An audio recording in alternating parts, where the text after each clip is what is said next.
everyone, welcome back to my channel. So this week's technique is actually going to be Fairisle pattern, but we are going to be using a few different yarns to experiment and see what outcome we get. Okay, so that's the first one that I did do, and it basically is in use with elastic. So elastic is the one that pulls it in, and if we use like two flat yarns, it would basically lay like so, but because the elastic pulls in, it creates a sort of 3D texture, which I think is really nice. Now the only thing to bear in mind when you're using elastic yarn is that you need to knit quite a big sized swatch in order for it to be, you know, a good size really, because that was about, I think, 40 needles, and you can see how much it shrinks. But that's the first one that I knitted, and then I knitted one using the Abigail yarn on my website. This is the one I'm doing the demo in, and I actually really like it. It looks a lot nicer in person because it creates a sort of like chain-like effect, and it does get a lot softer when you press it. I just absolutely love this yarn. I don't know what it is, but again, it's in combination with the elastic. So we've done two different sort of patterns here, which I will explain in the demo. And then the third one is my final swatch that I came up with, and I think it's my favorite one yet. And this is basically, again, changing yarns with elastic. So I've used the I Hate Mondays viscose, which is a metallic viscose, a really fine yarn, in combination with the elastic. And then I've gone ahead and done a few rows of plain knitting in the Abigail, and then gone back to the pattern, done a few plain rows, and so on. So it creates a nice little texture again, and it feels a lot nicer as well, I think, and it creates a sort of like 3D-ness when you turn it to its side. So that was my final one, but I'll be demonstrating just your normal two-coloured Fairisle pattern. Now, if you do have any questions, do let me know, but again, just go ahead and experiment and see what you come up with. Right, let's get started. Okay, so we are starting off by grabbing a punch card. Okay, so I'm using the number 18 pattern one. Now this is obviously pre-punched, but you can actually do your own punch card patterns for this technique. Now, you really want to experiment with different punch cards to see which turns out to be the most effective when using these two yarns together. Okay, the whole point of this demonstration is to basically show you how to make a Fairisle pattern or a punch card pattern effective just by the choice of your yarns, as with anything to do with knitting really. So I will just talk you through the whole punch card process, even if you know it, rather than just showing you how to knit it. Okay, so in case you guys are quite beginners, then it might be handy. Right, okay, so I've gone ahead and taken this pattern that we are going to be using. Now I'm using a silvery machine. Okay, so obviously with other makes it will be slightly different in regards to your functions, so I will try and tell you what to do, but if you feel like you don't quite understand regarding your make of the machine, then you can just comment or look it up online. Okay, so we will start by putting this into the slot of the punch card. Okay, so mine is here, and I'm just going to go ahead and slot it in, and you'll hear like a little click. And there's two cams for me, one white and one grey. Now the white one is what we need to use. Okay, there is a triangle and a circle. So circle basically just means stop. The triangle basically says like move. So we are going to put it on the triangle, and we are going to basically try and rotate it around with this wheel here. Okay, so we want the back end of the punch card to come forward, so that's the back for us. And we need two of these snaps, and you'll notice that it's got a little bump on one, so they just close like so.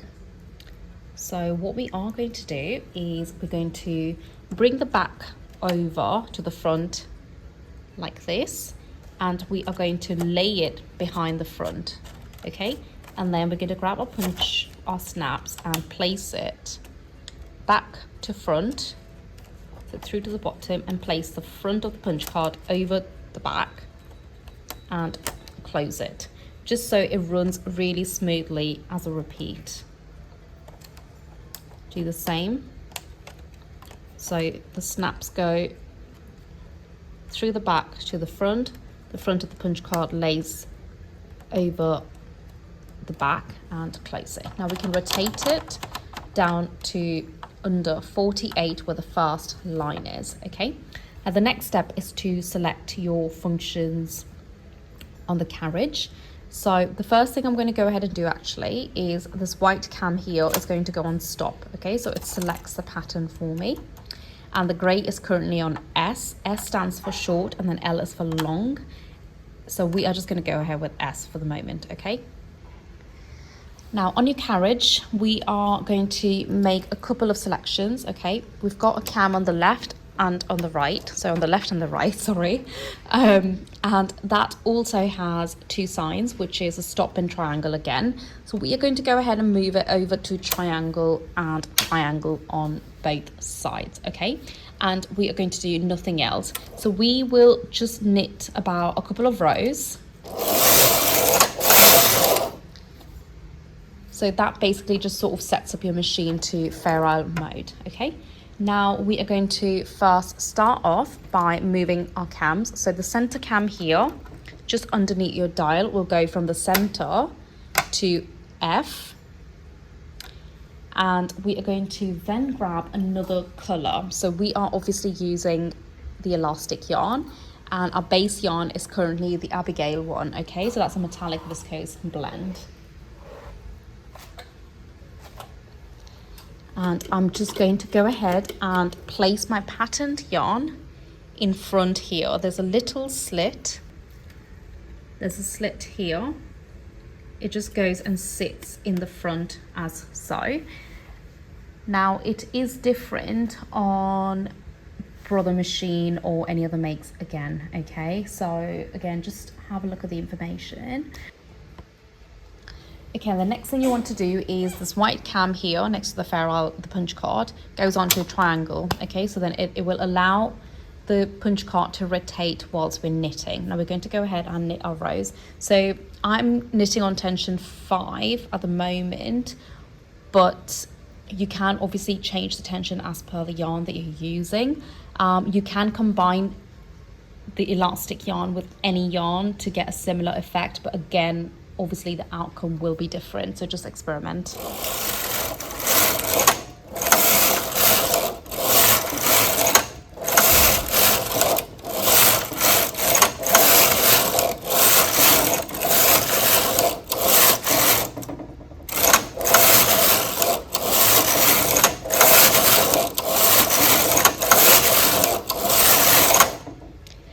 Now, what I do need to point out is that the base yarn, which for us the Abigail, okay, is basically all the sections that are blank on the punch card. All of them that are punched is going to be the yarn that we put in the front, which is the elastic. So it's that one that's knitting the pattern, and that's the base yarn, okay?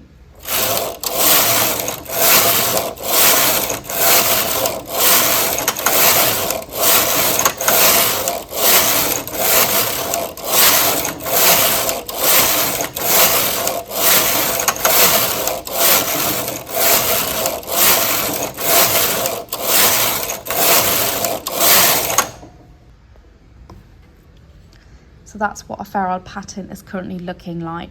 Now, obviously, elastic shrinks when you press it, so it will really shrink in, and the size of your swatch will become really, really small. So you want to keep an eye out as to how many needles you use and how many rows you knit.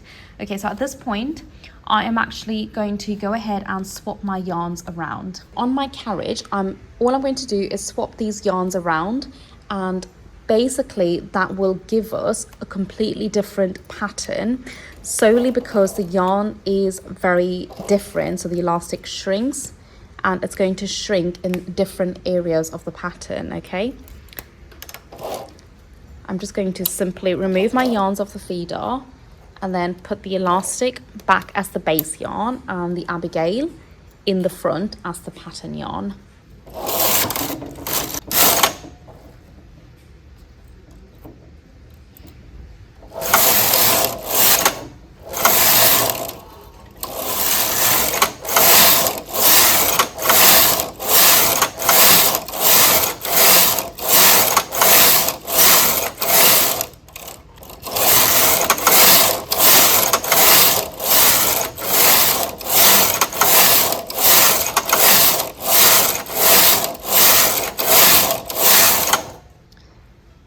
Right, so I am actually quite happy with that, and I'm going to go ahead and deselect all my functions to go back to normal knit position. Okay, the first thing we're going to do is actually swap our yarns back around because I want to use a more sort of stiffer base. Okay, I don't want the elastic as my base yarn, so I'm just swapping them over, and I am just unthreading the elastic. Our functions, so the center cam here goes onto the center, and we just basically deselect these side cams, so from triangle to circle on both sides. And then on our Fairisle, near our punch card, okay, near where the punch card is, we just go back to circle, and that's it really. And then we go ahead and just do some plain knitting. And that's what the swatch is looking like. So I am actually going to go ahead and press these, and that will basically give you the outcome as I've shown you in the beginning of this video, okay, when I was explaining what I'm going to be doing. So I think everything is really down to your choice of yarns, but I think the elastic is so interesting. It really adds a lot more depth to your knit, okay? And that's what the swatch is looking like. So I am actually going to go ahead and press these, and that will basically give you the outcome as I've shown you in the beginning of this video, okay, when I was explaining what I'm going to be doing. So I think everything is really down to your choice of yarns, but I think the elastic is so interesting. It really adds a lot more depth to your knit, okay? Right, so I hope you enjoyed that video, and I hope you get to experiment quite a lot. If you've got any questions, just leave them in the comments below, and remember to follow me on Instagram and have a look at all my patterns on my website. And also, do have a look at Patreon because I tend to post all my complex videos up there now. So I'll see you next time. Bye.